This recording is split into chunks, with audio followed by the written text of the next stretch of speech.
Back in 2012, I purchased this land, which is a little bit over 3 acres, 3.2 acres to be exact, and I purchased it for $2,000.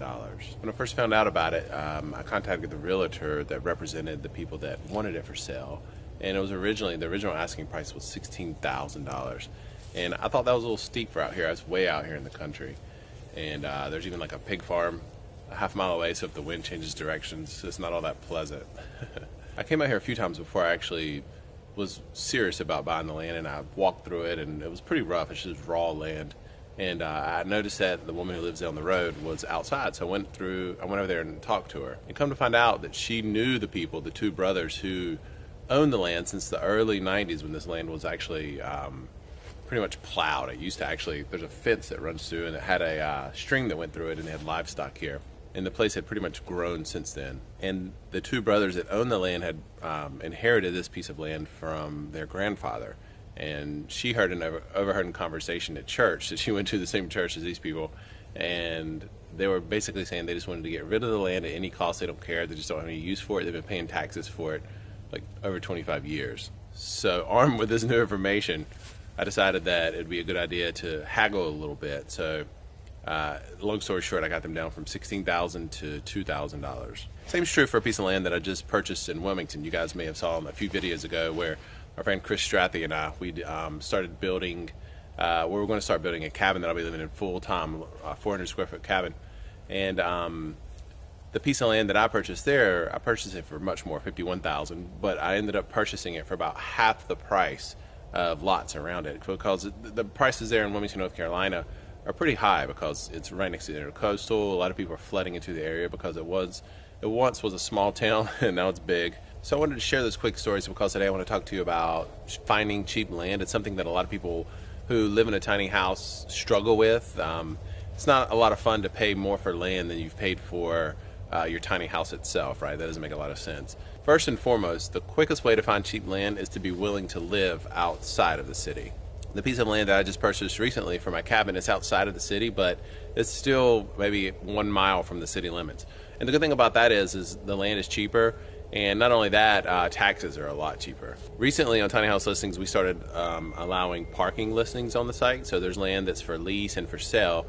Some of them are owners that just want to make a little bit of extra money by allowing people to park tiny houses on the land, and some of them are realtors that own cheap property, and tiny houses are permittable on that land. So yeah, you should definitely go to tinyhouselistings.com and click on browse, and then you can do by category, and then filter it by just parking. Another resource that I love is a website called landwatch.com, and the reason I like that is because you can filter by so many things, by county, by location, by exact size, by price, all the things that you want to filter by if you plan to put a tiny house on it. And going into zoning real quick, if you're planning to build a small cabin or something like that that's going to be built up to your state's code, finding land is much easier. Now, if you're looking to purchase land where you just put a tiny house and park it on there, it's going to be a little bit more difficult because a lot of municipalities don't allow tiny houses that are mobile, or you'll have to jump through a couple hoops. And the reason it's more difficult to put a tiny house on wheels in many locations is because municipalities just don't allow it. And the reason is they want homes that are on permanent foundations. But that still doesn't mean that you can't. Like, there's thousands of people living in tiny houses now legally. So don't buy into the lie that there's no parking for tiny houses. So yeah, Landwatch is a good one. With the piece of property that I found myself that I purchased for the cabin, I actually had my friend that's a realtor that went out there and was looking around trying to find land based on the criteria that I gave him. And I found that piece of land that ended up being a really, really good buy through him. So having a realtor help you find a cheap piece of land for a tiny house is also not a bad way to go. Another place I really like to look for land is Craigslist. In the housing section, you can find a lot of land on that website as well. And another place that you might not know about is eBay. You can find and buy land on eBay too. And a lot of times you can search by like rural areas. Yeah, I've seen some really good deals on eBay. But the key overall, no matter which source you use to find cheap land, more than likely you're going to be able to find a cheap piece of land outside of the city. Sometimes you may have to go a little bit farther outside of the city. Like for example, here in Wilmington, North Carolina, there's small cities surrounding it, like Leland and other places. If you go just a little bit beyond those cities, the price of the land falls dramatically.